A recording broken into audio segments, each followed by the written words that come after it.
The James Show Podcast. Well, a lot going on in the great state of Texas on a statewide level. My next guest, Brandon Waltons from TexasScorecard.com, has got a lot of info that the news has been overlooking in light of a lot of bigger stories. Brandon Waltons, welcome back. Hey, always good to be on, James. Appreciate it. All right, let's start with Colony Ridge. Would you say we've scored a victory in our fight against the illegal immigrant colony? Yeah, so folks who may remember this, or if they hadn't been following it, Colony Ridge was this illegal, or is this, I should say, this housing development just north of Houston in Liberty County that had been accused of marketing itself towards illegal aliens. That it essentially became a hub for illegals there, as sort of an enclave there designed for them. Had garnered a lot of attention from the state, some lawsuits from not only our Attorney General, Ken Paxton, but also the DOJ, Department of Justice, as well. And just this week, we have announced here we have a settlement in that case, which requires not only a 3-year freeze from the developers in Colony Ridge, so they can't do any more plats or anything for 3 years, but they're also going to pay $68 million for the increased law enforcement and roads and things that were needed in that area. And most importantly, though, they're actually going to be required to check the legal status of people who are buying houses in there, which should be an absolute no-brainer. It's what really caused this problem in the first place. But certainly you see the DOJ and the Attorney General calling this a big win after, I think this has gone on for about 2 or 3 years now of fighting this. Doesn't it seem like a no-brainer, though, Brandon, that if you have a problem with some shady developers putting together a haven for illegal immigrants, couldn't you just send in ICE and get rid of all their customers? Yeah. It certainly would be one way to take care of it, right? What we saw is that this development, though, started under the Biden administration, right? And so that is when most of the people moved in there. And when most of those plots of land were sold, I think especially when you talk to people who live in Liberty County, people who live in that area, they would love to see a bigger ICE presence in that area. All right, Brandon Waltons, I saw some great reporting on Texas Scorecards about the battle against Sharia cities. Mm-hmm. Are we actually going to be able to stop these things? Well, it's interesting. We have Epic City, of course, up in DFW, the proposed Muslim enclave that's been garnering a lot of attention. You also have the Attorney General out there saying that he's investigating another potential Sharia city development in Kaufman County. We're sort of light on details on that right now, as he just announced his investigation this week. But this issue of radical Islam in general, James, has really I think garnered a lot of attention, notably by state leaders, especially over the last several months. You go back to tail end of last year, I think it was November, when Governor Abbott declared the Council of American Islamic Relations and the Muslim Brotherhood as terrorist organizations. Fast forward now to February, and you actually have lawsuits being filed against them by the Attorney General to stop their operations here in the state of Texas. And so it's a big issue. You certainly are seeing, I think, a lot being done now by state leaders. And I think it just goes to show you what an issue this has really become for Texans. Well, the problem with this one is there's some legality involved in it. You go try and fight the Colony Ridge illegal immigrants. That's obvious. What they're doing is wrong and illegal, and we can send in ICE and get rid of them tomorrow if we wanted to. But for these guys, they've gotten through here from a very, very liberal use, and I mean that in the lowercase L version of H-1B visas. So we can't just call ICE and get some of these people out. The solution to this is going to be not so simple. Yes, I mean, it's certainly a more complicated thing, but state law is pretty clear. You can't create religious enclaves where you don't sell to Christians as essentially is what is happening, or what is being proposed in some of these Sharia cities. You can't practice Sharia law. American law and Texas law is supreme in Texas, and that's been understated multiple times. And that's specifically, and you can't, I should say, have ties to foreign terrorist organizations, which is, I think, how the Attorney General is mainly going to be attacking this problem, especially because so many of these organizations are being bolstered by CARE and the Muslim Brotherhood. Because they have that foreign terrorist organization designation, they're not allowed under state law to own land in the state of Texas, let alone do fundraising and operations like that. People might remember the bill that was passed last year to prevent China, Russia, Iran, hostile foreign countries from buying land in Texas. That also has a lesser known designation in there that foreign terrorist organizations can't buy land here either. And so that's going to be another way I think we could potentially see this problem attacked. How weird was the El Paso story yesterday where they said we're closing airspace for 10 days and then within a few minutes they said it's back open and it turns out we were shooting lasers at a balloon or something? Yes, I think that's one of those. I don't know if we're going to ever know 100%, James, what actually happened there. I mean, you've got multiple conflicting accounts from different sources. Essentially, it seems that it revolved around the cartel drones and whether or not those were having an effect or were being intercepted by military there in El Paso. Strange that they would have put out the 10-day ban essentially when I think less than an hour later they rescinded it and said, okay, no, everything's safe, business as usual. It's very strange. I hope we learn more about that. Well, thanks for the assist on updating everyone on Texas news. Check out his website, texasscorecard.com, and he's got a bunch of good stuff on social media. Thank you, Brandon Waltons. Thank you. All right, Nine Inch Nails. Their tour is coming to the American Airlines Center on March 3rd. You hear that, all you formerly goth girls? Get tickets and info at livenation.com, or you can listen to the morning show on WBAP all next week to find out how you can win tickets from my friends in the morning. The Nine Inch Nails Peel It Back Tour 2026. Go to livenation.com. You're not going to like this next story, though. It's a bit of a bummer. There's been another school shooting. 6 kids are dead, or 6 people at the school are dead. The shooter's dead. The shooter's mom is dead.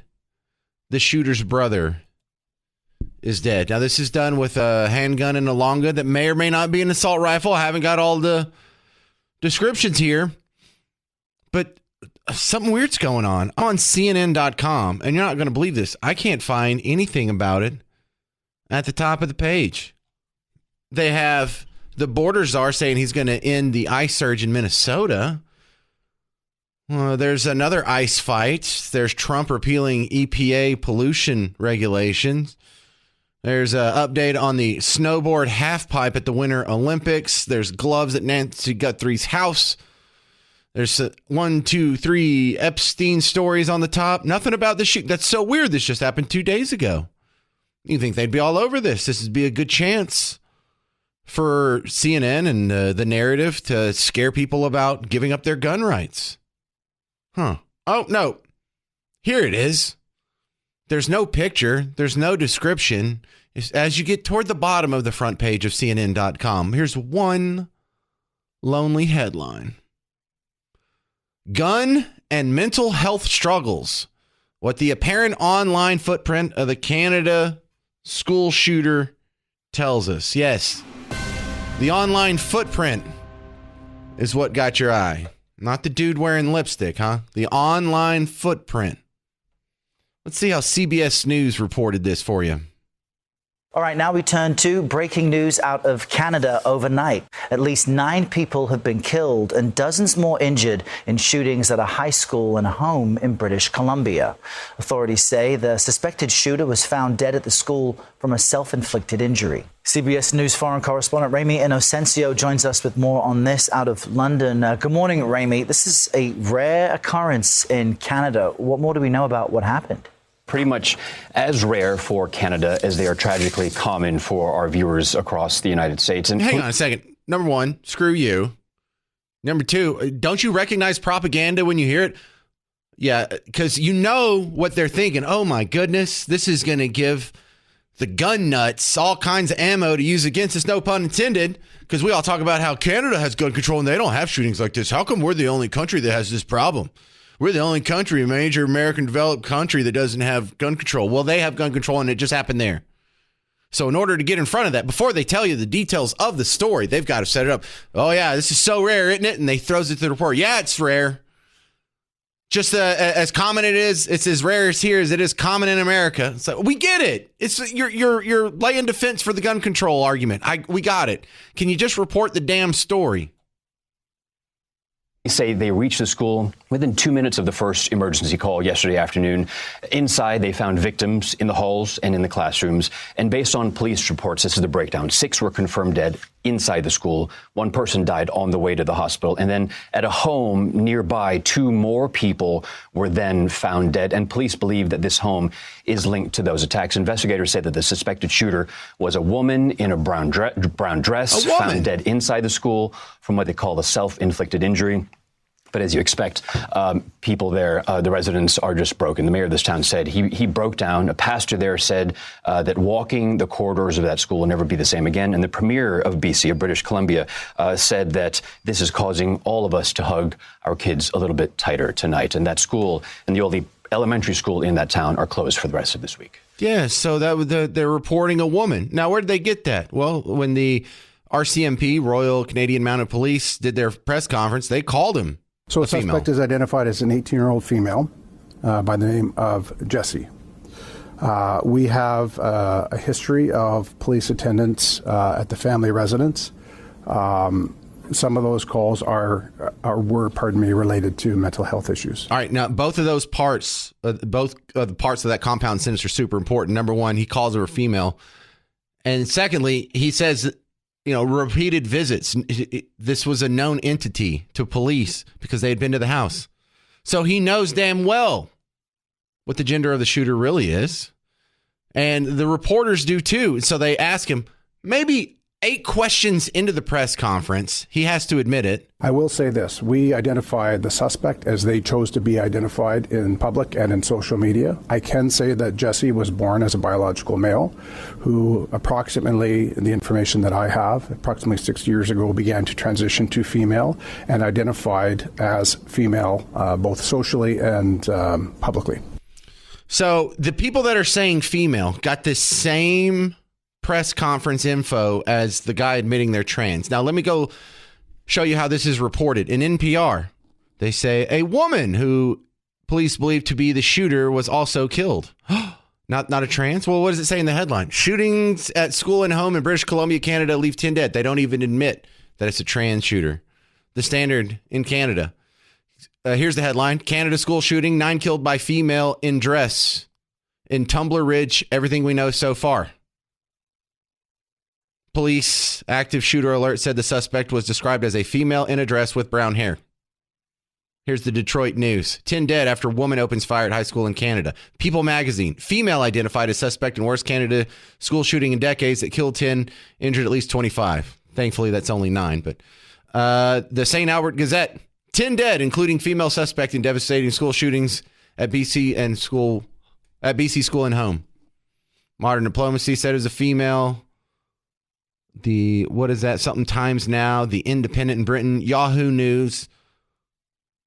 So this dishonesty here, this is good for the Democrat Party. This is good for liberals. This is good for socialists, Marxists, good for the narrative, good for misleading voters and understanding what actually happened up there. But it's not good for you. It's not good for me. It's not good for safety. It's not good for children. And it's not good for trans people either. One of the things that you just totally roll your eyes at every single one of these school shootings is the rush for some people to say, see, we need gun control. They can't do that with this one. This happened in Canada, the place that has the exact same gun control prescriptions that you asked for when these other school shootings happen. In fact, this is fantastic evidence that all those other times when you said it after all those other school shootings, you were wrong. On top of that, if you're not seeing this in the headlines, probably has a lot to do with the fact that the shooter in this one is trans. Now, in this one, look, I will give it that trans people are now just wildly overrepresented in mass shootings, and not just considered their population, the ratio of their population density, but also just compared to when you were young, when you were growing up, when you were a kid. there wasn't even hardly mass shootings, but for the few that there was, were there any trans shooters? And I'm kind of asking that rhetorically and also seriously. If you know of any trans shooters in the past, let me know. Because school shootings are sort of, I feel like it was my generation that popped that all off with Columbine. But there were still mass shootings before that. You know, they're incredible stories like Mark Essex, the Black Panther in New Orleans, got up on the Howard Johnson, started sniping cops and people. There was Whitman in the clock tower at UT Austin. Did we have any trans shooters your entire life before the year 2000? Or really before 2010, maybe? Because that's an important issue. If this problem didn't exist 30 years ago, what changed? And you may say, well, we have all these trans people now. Well, I got news for you. We had trans people back then, too. They just weren't shooting people up. Trans people were a known entity. Trans people have been showing up in history books and, you know, throughout Roman history, there's Elagabalus and there's all kinds of, and it's just a condition that some people have where they get off on the idea of dressing off as the opposite sex. Some people get there through, you know, they're abused and so they're kind of hiding out in their new gender. Some people, you know, I've spent a lot of time around trans people. I used to do a show with a trans person, and it was a fun little hobby for him. It wasn't anything evil. It wasn't anything malevolent. It was just kind of a fun little kink that he had. And we've always had those people in our society, maybe not to the same proportion we have now, but they weren't shooting people up. So what's changed? Well, we've changed. Society has changed. The problem isn't with the trans community in this one. The problem is we in society have changed how we reacted to the trans communities. And we got to admit, a lot of us have changed. Society has changed their tune when it comes to the community ever since about 2010-ish. When did Bruce Jenner come out as Caitlyn? You know, that's kind of the bellwether on when we stopped saying, you know, trans women are really dudes and saying trans women are women. That's when we started saying men can have a baby. That's when a Supreme Court nominee said, I don't know what a woman is. We changed. They didn't. What we're doing now, this new approach to that community, doesn't seem to be working, does it? In fact, it seems to be making things worse. If we changed and now we're having mass shootings out of that community, and it's not a few, it's quite a few. Do you remember the school shooting at the church, the Catholic school in Minneapolis? There was the other one in Nashville. There was just the trans guy that was hammering out J.D. Vance's windows at his house in Ohio, a month ago? We had the trans lady that was trying to shoot up the Joel Osteen church, ended up just getting herself killed. We've seen a lot of these. So what changed? They didn't change. We changed. So what do? We'll change back. If we go back to the societal norms we had before the mass shooting started, let's see if that works. And if it doesn't, maybe we need to have another conversation. But I'm not even fixated on the trans issue on this one nearly as much as I am the gun control. I think this is a much bigger defining point for the gun control debate. And the gun control supporters know it. There's all kinds of double standards a lot of people are pointing out in the comment section. Hey, you know, all the people that were worried about the 5-year-old that got picked up by some ICE officers and they went and took him out for some McDonald's while they were trying to get his mom to come take him because his dad had abandoned him. You know, they're worried about kids being separated from their families. You're not worried about 6 children being separated from their families in this one? This isn't a big deal. Why aren't you talking about this like you talk about all other mass school shootings? Why isn't this in the headlines? Why do I have to hear from David Hogg about a school shooting that happened now, 7 years ago? But we don't hear about this one that happened 2 days ago. You punks. Because the discussion actually comes to a fruitful conclusion for those of us who are willing to be rational about it. Because you and I see what this is. This is a psychopath who wanted to inflict as much harm on society as possible before he went out. And the media has taught him by their obsessive coverage of previous mass shootings that the greatest tragedy to possibly occur could be a school shooting, the one that will get him the most attention for years to come would be a school shooting. On top of that, the laws are set up in such a way that your kids are sitting at school undefended. They are sitting ducks. So look, if we look at that, take away the trans stuff, that's just a happenstance. It's a psycho. He's a psychopath. I don't say that as a pejorative. I say that as a clinical definition. He's not just indifferent to human suffering. He enjoys human suffering. And he's going to inflict as much as he can before he takes himself out so he doesn't have to deal with the consequences. And he knows what will get the most pain out of the most people is going after the kiddos. And he knows the kiddos are undefended. So 2 things we need to do. Number 1, admit gun control doesn't work and stop with our stupid campus gun-free policies. Stop incentivizing them to target our kids. And number 2, stop this intense media coverage of mass shootings, which is the good part of this story. Apparently, we know that the media can ignore a mass shooting now or treat it with the same level as other mass shootings that don't fit the narrative. We know it's possible that there can be a mass shooting where kids die in a school setting, even with evil assault rifles, and we don't have to hear about it. We don't have to get a weeks-long hissy fit screaming about gun control or racism or whatever.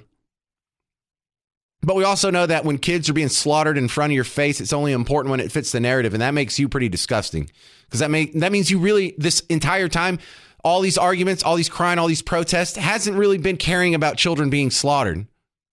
It's really been about you exploiting our empathy of children being murdered to demonize us, to demonize your political opponents, to get people to willingly let go of their constitutional rights.